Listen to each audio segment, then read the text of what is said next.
to talk about red raspberry leaves. This is a terrific herb that is it grows many places in North America in abundance in many people's backyards for the juicy berries. The berries are often used to remove tartar from teeth when you rub them on your teeth. That's something that's been passed down for generations. But when I'm talking about red raspberries now, I'm not talking about the red raspberries. I'm going to talk about the leaves and the properties of this amazing plant. When you dry this plant and try to grind it up, it gets very fluffy. It's a very fluffy type of plant.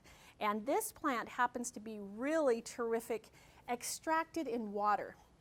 Now, you can put it in a capsule, and you can take it that way, but this plant seems to love water and work very, very well in either a liquid extract or in a tea. As a matter of fact, there is a famous tea, pregnancy tea, that is red raspberry leaves, alfalfa leaves, and nettle leaves. That it's a pregnancy tea that many midwives would give their clients during the 9 months of pregnancy, and they would drink it every day. Well, of course, I had a midwife tell me about this formula, and I was drinking the tea every day, and I just got tired of doing the tea every day. So I made it into an extract and added a few things to it, like blessed thistle and a few other things to nourish my body, and during the whole 9 months.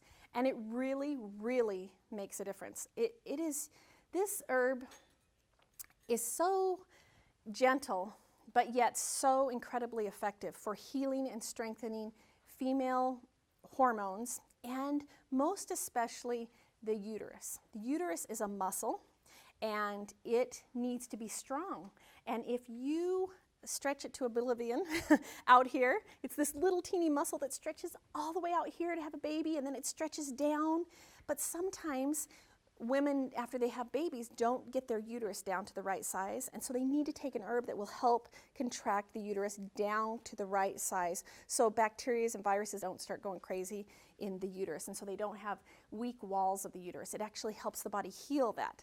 I remember when I was teaching a really big series of classes about, I guess it was about 3.5, almost 4 years ago, and I was pregnant with my last baby, Gracie, and I was only about 7 months along, and I had been on my feet and teaching a big series, 101 and 201 class, and I was just really trying to get this finished before the last part of my pregnancy, and I started to go into labor, and I'm in the middle of a class, and I'm starting to go into labor, and this is my 9th child. I know what labor feels like. It was not false labor, this was labor, and I was like, oh, this is really there. So I went in, I had a little break and went into my office, and it just took a lot of red raspberry with about blessed thistle and a few other, and just took a swig of it. You know, usually it's 3 squirts or whatever that you take, and I just took a swig of it. And I waited there for a few minutes, and I took a swig again, and then I went back out to teach the class, and it started up again. So I went back and drank the whole rest of a 4-ounce bottle of tincture.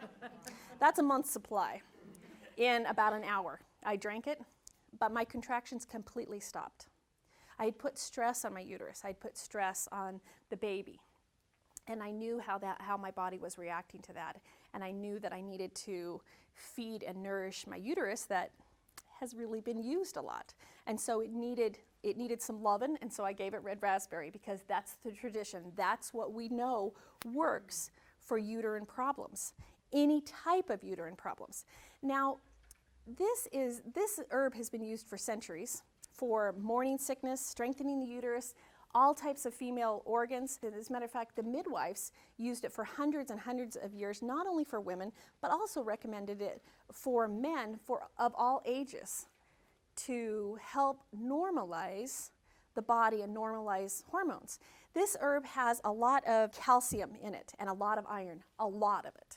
And so this is a great herb to take while you're pregnant because you need lots of calcium and you need lots of iron. And you need iron that it will assimilate in your body, not iron that is synthetic that is going to cause problems with your liver or your bowel and make you constipated or whatever. You need high doses of iron that come from things like yellow dock root or things like red raspberry in a simple, easy way. And this is a simple herb that can be made into a tea or a tincture or decoction easily and easily eaten. It's one of those herbs that tastes pretty good. You can sweeten it with honey or raw sugar or something, and it tastes pretty darn good. It's not one of those bitter herbs like yellow dock root. So if you don't really like to do the yellow dock decoction I kind of told you about, you can do red raspberry if you're working on iron and strengthening the body like that. It's very high in vitamin A, which we know is really great for the skin and really great for the eyes. It's great. It's high in a couple B vitamins, B1 and B3. It has a lot of vitamin C, so we know it must be good for scurvy, right? And it's high in vitamin D. And a lot of people have vitamin D deficiencies. They don't go out in the sun and they slather the synthetic sunscreen all over them and they cover their eyes with sunglasses, and we don't get vitamin D, or we work in artificial light environments that we're not getting enough vitamin D. Well, red raspberry is a great source of vitamin D from the plant world. It also is high in vitamin E. It helps the body to produce its own estrogen and balance its own estrogen in men and women. This is a big deal because balancing it in men, it's really important with all the synthetic estrogens or estrogen mimickers that are kind of out there. There are studies showing that it helps reduce the chance of miscarrying. That's why it's important to take it during pregnancy, but young girls can take it, young boys can take it. They don't have to worry about it increasing young boys' libido, teenage boys' libido or anything. It totally will help balance their body without having to do that. Now, I like it with a combination of other herbs because I think I think all herbs work better combined together because they like friends, I guess, I don't know. But in my experience, herbs work better in combinations, and so this is one that you can have by itself, or you can mix it with blessed thistle or nettle or some other really great herb. It is used during labor to help coordinate uterine contractions. Oftentimes uterine contractions, they'll start going and then they become regular and then they're irregular. And then they're going and that's usually due to a weak uterus. So if you strengthen the uterus, even if you haven't taken red raspberry all along the way, which I totally recommend during your pregnancy, but if you're taking it at the end and your uterine contractions are not normal, oftentimes that causes the doctor, if you're in the hospital, or even a midwife that would need to take you to the hospital, if you can't get your uterine contractions normal, then it oftentimes triggers a cesarean section. And we have so many C-sections in the United States, it's unbelievable. Some doctors who have 60% C-section, unheard of. We are like way over the top with that. You see, we deliver these babies in the hospitals in an environment that is not sanitary, that we don't know how to kill those bugs in there. Those are massive amounts of bugs, and this newborn baby is going in there and getting that.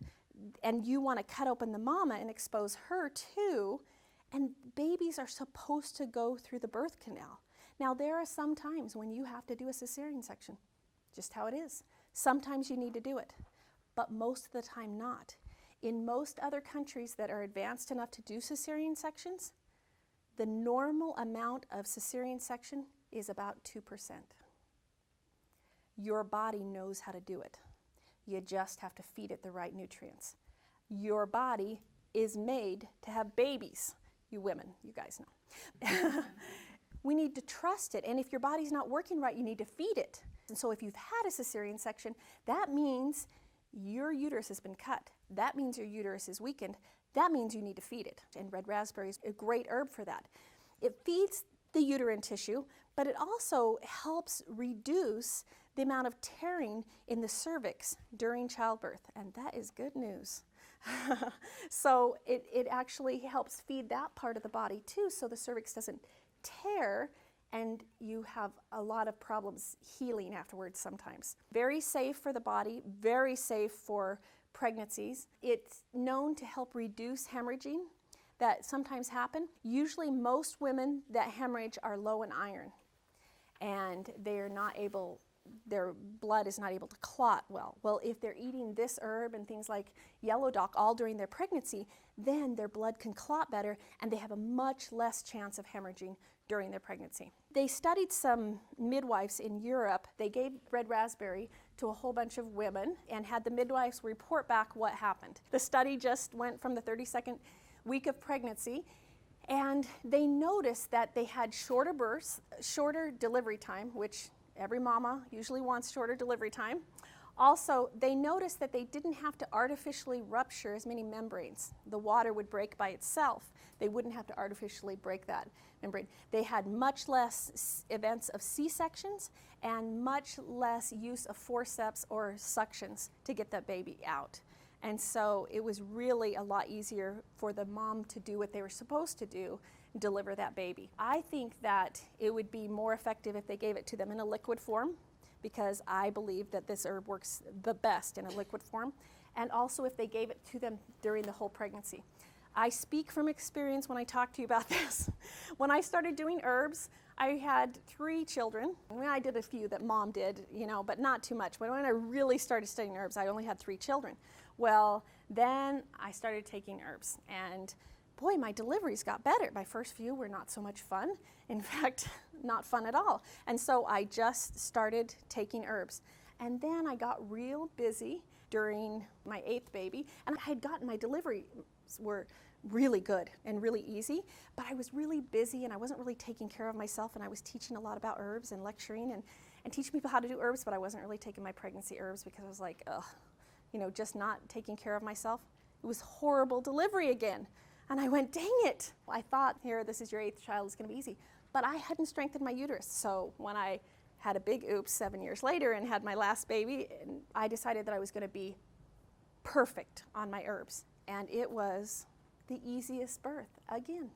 So it really makes a difference. And I tell people that, and then they go and take their pregnancy herbs, and they feel the difference in their labor and delivery. And no wonder women in America want to be put out flat and not be able to maybe feel the lower part of their body or can't go through it because their body's not nourished enough. And so the pain is going to be worse. The muscle has to work harder, and they're not really given options that they can actually feed their body so that their body's strong enough to do it by itself, so that no chemicals go up into that newborn baby. So it's really important for women to have this information. The weird thing about it is there started to pop up on the internet a lot of cautions from medical websites of doctors saying red raspberry is bad for pregnant women. You know, I mean, I don't even know what to say about that. I am dumbfounded.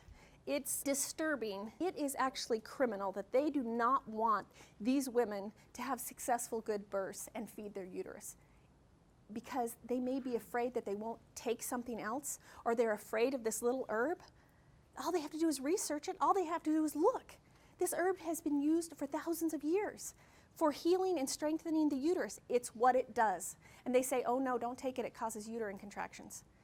Well, it can cause Braxton Hicks. You know what Braxton Hicks are. They're just like the pretend ones that sometimes hurt and aren't that fun, but it's your uterus exercising, yeah, right? And you know, it's not that fun to exercise. Well, to me anyway. So of course, I'm not one of those that likes Braxton Hicks, but it helps the body work better. And so the fact that some medical professionals think that it's okay to say that to pregnant women is wrong. And you just need to get a more informed medical professional. If you're having your baby with an OB in the United States and that's what you want to do, because that's what you've prayed about and that's the best place for you to have your baby and you feel good about that. And by the way, that's what I did. Every time I had a baby, I felt like, what should I do? What should I do? Should I have a baby in the hospital or should I have the baby at home once I had convinced my husband with the home birth the first time? I prayed about it. I just didn't automatically say, oh, I'm going to have every baby from now on that. I didn't. I made an informed choice. Birthing in America, can I just take a moment here to talk to you about birthing in America and how messed up it is and how it has turned into this disease that it's not a disease. It is natural. It is normal. And you have to stop trying to fix it because God already knew what he was doing when he created your body and created the ability for you to birth. Yeah, guys don't understand it, and we get that. It's okay, they're not supposed to understand it. But really, we have to take back the information. I really appreciate the people who did the documentary Business of Being Born and those midwives that fight all the time to keep it legal in their states and really give people, these women, these spiritual experiences of having babies. Yes, spiritual experiences. You know, births are a lot like deaths. And when I first heard that from my midwife that I apprenticed with, because I apprenticed with her for about a year, when I first heard that, I thought, and then you go to about 100 births. And you see that it's a very spiritual experience. They're like deaths. Someone's coming in, someone's going out. Ministering angels are there. The spirit is there. Good energy is there. We just have to take the fear and the technology out of it. Now, there are times when we need it, but every birth is not a 95% risk rate. It's not. Your body knows what to do, and so feed it. You know, one of my good friends, she had gestational diabetes, where, you know, she can't have a baby at home. She's got these problems. You know, she wanted to have a home birth, but she had these problems. So she took some herbs for her gestational diabetes, and she had a baby at home, which is what she wanted, and it was what she prayed about. And it was an enlightening experience for her. As you guys talk to people who have babies and have daughters and nieces and grandmas that you're influencing these young kids, and grandpas that are influencing them, or that maybe you're young and you don't have any kids, look at it. Look at what we're doing. We have more problems than almost any place in the world because of the way we do childbirth in America. And I'm just taking this opportunity to talk to you about it because it's vital. You may think, I'm not in childbearing years, I'm done, I'm not having any more babies. This little herb, red raspberry, is important for you to know about, because you know people who are going to have babies. You know people who you can influence with this to help them have safer, better, more spiritual births. Red raspberry helps with mucous membranes. It helps cancerous conditions that are through the whole body in the mucous membranes. That's one of the things that it's known for. It's an anti-inflammatory, and also it's known to help heal wounds externally. And mouthwash, really good astringent for people who have gum problems or problems in the mouth at all. It's given to young children for stomach aches, and actually big children for stomach aches. It's so safe. You can give it to babies for colicky problems, babies for diarrhea, and also they've used it to get over flu-like symptoms and things like that as an enema. It's very safe to use like that. And it also soothes the urinary tract. Oftentimes the urinary tract between the bladder and the kidneys sometimes becomes inflamed. We kind of talked about that before. And it's also known to help strengthen the heart. It's really a great herb that is very, very useful. And we think, gosh, that grows in my backyard, or that grows in grandma's backyard, or you wouldn't think it would be very effective, but it is a very, very effective, strong, wonderful herb that is gentle for the body.